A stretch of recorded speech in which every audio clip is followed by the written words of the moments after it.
Brock Purdy. Here, let me say what I saw from Brock Purdy, and then you say what you saw. Okay. In the macro sense, what Brock Purdy's doing is all good, right? He's ahead of schedule. He's practicing. He's getting preparation that we didn't expect. And theoretically, he's giving himself an opportunity to like knock the rust off and be ready for week 1. In the micro, he threw a pick today. It was his second pick in 3 days. And when he wasn't throwing over the middle or short, he had some issues. It was 3 throws. Maybe I'm making too big of a deal of him. But the first out to George Kittle, he just didn't have enough on it. It was a bad throw. They went right back to that pattern. And he did have enough on it, but he didn't see Dre Greenlaw dropping in coverage. Happens. So that was a mistake. And then he had Ayuk deep down the left sideline for what I thought should have been a touchdown. Hung it up in the air, still got the pass interference, still a spot foul, big play. Those are 3 things where I'm wondering, like, man, is that the arm? Are you rusty? Do you not have the arm strength you had? Or is that how you've always been?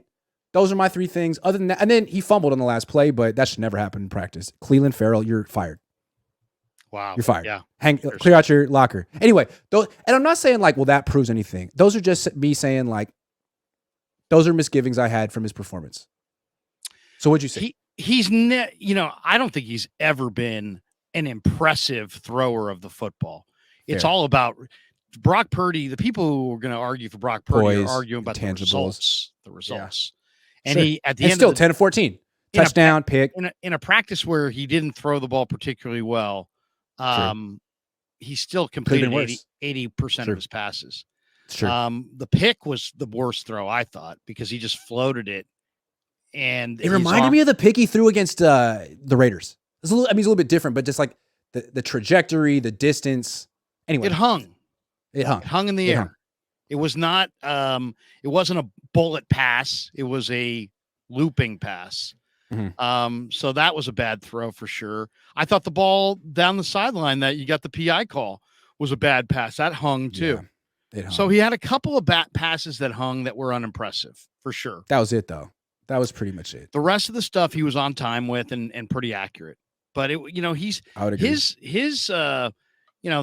whether you like him or don't like him, nobody's going to go out and watch him and be like, oh, look at this guy throw the football. That's true. That's not where his effect. And I think in comparison to Darnold and Lance, like those two guys had some throws like that today, and they can be like that.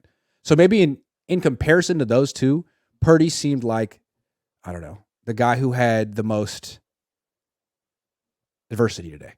He doesn't throw the ball as well as them. He also had to face the number 1 team defense. And that defense is legit. And they're going to pick you off like every freaking day, even if you're really good.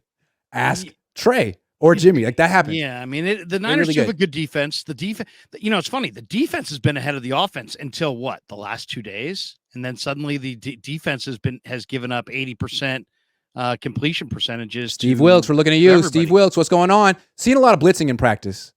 Maybe it'll work in games, but so far it's leading to a lot of completions. Have you noticed that? Yeah, we did. It's making some of the defenders look good at times. I thought Marcelino looked good. He got home on a sack today. But there's no question that I think they've got 3 viable quarterbacks, and for 3 guys that could start and win.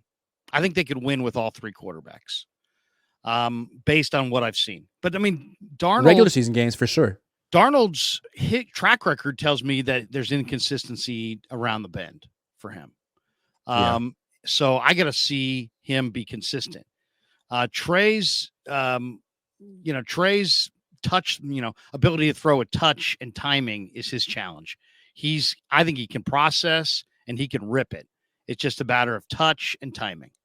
And for Brock, it's always going to be about, is his arm strength enough? And that's why, to me, that's the big factor, not necessarily his completion percentage. Can he make all the throws? Back to the dink and dunk idea. Is this guy, can he make all the throws post-surgery? Fair. He made enough throws pre-surgery, but it was a small sample size. True. I felt like today was a bit of a dink and dunk day for Brock, but again, sue him. He's ahead of schedule. With Trey, to Lynch's point, the stuff he worked on with Christensen is starting to translate to the field. I think we saw that today. I mean, No he doubt. hit throws over the middle that we would see him miss. Like Lance, when he misses, a lot of time he misses high for whatever reason. Today, I felt like his ball placement was excellent. It was chest level. When he hit Danny Gray, it was in the chest. When he hit Chris Conley on the deep out, it was in the chest. Like, he was just on point today. I was very impressed. And he doesn't always look like that. But if that's the new him, then that's great. If he's making throws like outs, deep cuts, deep balls, anything that doesn't involve slowing down, like if he's throwing screen passes or stuff where he's got to show touch over a linebacker, he struggles with that throw. But he doesn't struggle with any of the other throws. Any of the deep cuts, any of the post pattern, the go route, anything where he can throw the ball, really reach back and throw it, he looks really good. It's when he's got to, he's got the one they missed the other day to Debo, where Debo's right there in the flat. It's got to be a layup, got to be caught, and Debo didn't even get a finger on it. That's his final hurdle. Can he, if he can make that throw with precision, touch, and timing, I think he's there, right? What throw can he make? Yeah, and it's like what's encouraging about it today is I felt like today he would have hit that throw. I mean, maybe I don't know. Maybe he's physically incapable, but I felt like today he was just locked in, and I could feel it early on. Like watching him in individual, he wasn't. I feel like yesterday in individual, every single throw was high. Every single time a ball boy caught the ball, it was like jumping up and reaching. It's like, that's terrible. Bring it down, Trey. And I think today he had it locked in, and I don't know, like if he can, how many times did John Lynch say stack days today? If he can stack days with this, if that's what he can do from now on, well, there's very encouraged with Trey Lance. To me, the most important part of camp for Trey so far is the part that most of the media walked off the field and didn't even watch. It was after practice on Friday, after he missed the throw to Debo. He stayed after the practice as all the media ran into the room. Right. He stayed after the practice and threw that same pass that he missed like 9 times in a row. And that's why I believe he's going to get there, because he's going to work to eliminate his mistakes. Because it means something to him. He's not just going to keep making the same mistake. Was it a layup throw? Does he have to make it? Yeah. But guess what he did after practice? He made that throw 9 times in a row because he knows that's the mistake that he's got to overcome. And that's why I feel good about the kid. Yeah. And like when Brock Purdy surprisingly got cleared for camp and he's like pushed so hard to come back, I'm not surprised, because I think from Brock's perspective, he's got confidence. He knows he's good. But I think he also knows, to your point, that the Niners can win with any of these quarterbacks. They can win with Darnold. They can win with Lance. And if Brock's gone for a while and those guys have an extended, period with the starters, who knows what could happen? So Brock likes his spot. He likes playing with McCaffrey and Ayuk and Debo and Kittle. And he's not giving it up for anything. And so good for him. But if something happens and Lance has to play with this team and these players around him, I think he could do it. And I think I'm actually warming up to Darnold too. Like, I was so snarky about Darnold, but frankly, he's been pretty good the last couple of days as well. And I think with all these weapons, it's kind of tough for a quarterback to play. You have to really suck. Darnold's to not play energized well by here. this situation. Yeah. So you're getting the best of Darnold, right? You're getting the best of Darnold because he's playing with urgency and energy and optimism. He wants to be here. Yeah, and I'm sure after shouldering the load in New York and maybe to a lesser degree in Carolina, he doesn't only have to feel like he's not shouldering the whole load. He now feels supported. He looks around. He's got all kinds of weapons. He looks around. He's got the number 1 defense. Coach wants him. Compare him to Steve Young. Exactly. And then from Lance's perspective, he was probably pretty upset that this quarterback competition isn't what he wanted. But now that he's gotten over the disappointment and he's like, okay, I can go compete with Brock and Sam. I'm just as good as Brock and Sam. Let me go show it. And I feel like he's finally got the right mindset and he's finally putting his best foot forward. And we finally got a good quarterback competition. Finally. And I think you're totally right as far as I think Brock, whether he's 100%, 95%, 90%, 85%, I think he's definitely over 75%. And He's not 100. Not 100. Not 100. But over 75%. Mm-hmm. And he understands that his window to establish himself as the starter is right now. And there's some urgency. So he's gonna push through because he feels like this is the key to him being the starting quarterback of the 49ers. And now it's a matter of all these guys. It's at the end of the day, Grant, it's a really kind of funny deal. They really all have to show they can be consistent. Brock's got to show that he can be consistent, even though he might physically not be quite where he wants to be. Darnold's got to show that he can be consistent, despite the fact that his career has been, filled with injuries, turnovers, and inconsistent football and just spotty play. He's got to be consistent, and Trey's got to be consistent. And so they're all got to, they got three quarterbacks that have to be consistent that all have different issues that stand between them and being consistent. And then it's going to be riveting to see how the 49ers play their hand because they've got three guys. And you're right. I think they could probably win with all three. And also what's going to be interesting is what if Brock just isn't ready? It's commendable what he's doing.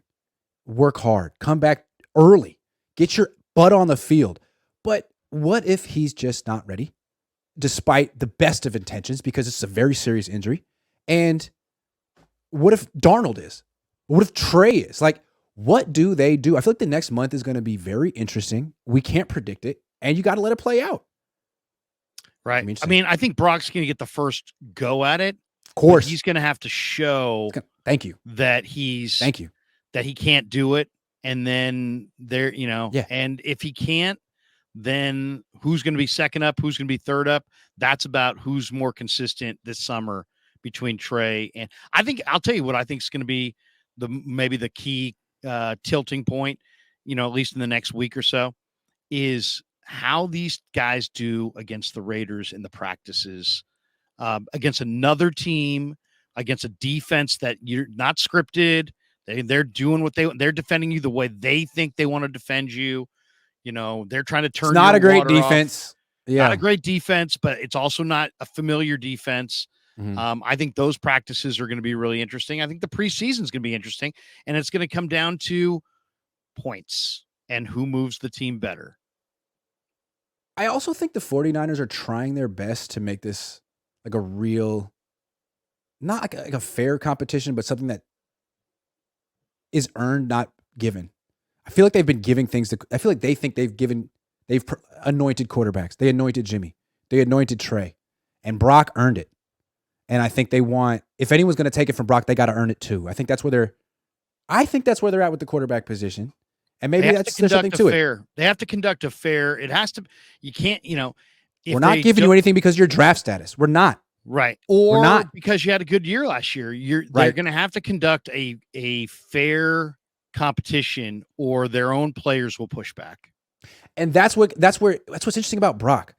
If he doesn't look like he's the best option in practice because he's rusty, coming off this injury, will the Niners react to that? Will they?